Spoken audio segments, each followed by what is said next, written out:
زندگی کے تجربات کو مد نظر رکھتے ہوئے کسی نے کیا خوب کہا ہے، ظالم اور موذی کے ساتھ سلوک کرنا اور بہتری کی امید رکھنا نادانی ہے۔ دنیا کے لوگ احسان کو جلدی بھول جاتے ہیں۔ ضرورت میں آدمی جو وعدہ کرتا ہے اس کو پورا نہیں کرتا۔ اسی بات کو ہم ایک کہانی کے وسیلے سے سیکھنے کی کوشش کریں گے۔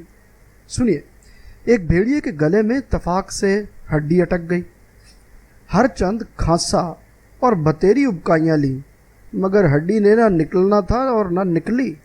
مجبور ہو کر سارس کے پاس گیا اور کہا کہ یار، ہم تو دونوں ایک ہی جنگل میں رہتے ہیں، اس وقت حق ہمسایہ ادا کرو۔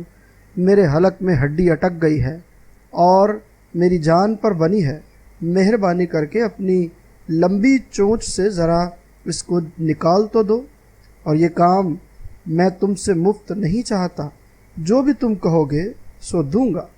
سارس راضی ہو گیا اور بھیڑیے کے حلق میں اپنی لمبی گردن ڈال کر ہڈی کو کھٹ سے الگ نکال دیا۔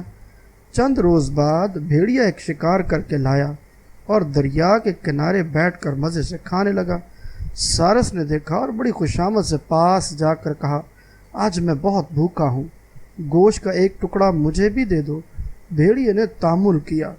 سارس نے دبی زبان سے ہڈی کا نکالنا یاد دلایا تو بھیڑیے نے کہا، اے احمق، یہ انعام کیا کم تھا کہ تو میرے حلق سے گردن صحیح سلامت نکال کر لے گیا۔ دیکھا، جب ہم کسی ظالم اور موذی کے ساتھ سلوک اچھا کرتے ہیں تو پھر اس سے بہتری کی امید رکھنا ہمارے لیے نادانی ہے۔ اگر آپ کو یہ بات پسند آئی ہے تو شیئر کیجئے اور دوسروں تک پہنچائیے، تاکہ آپ بھی محفوظ رہیں اور آپ کے دوست بھی محفوظ رہیں۔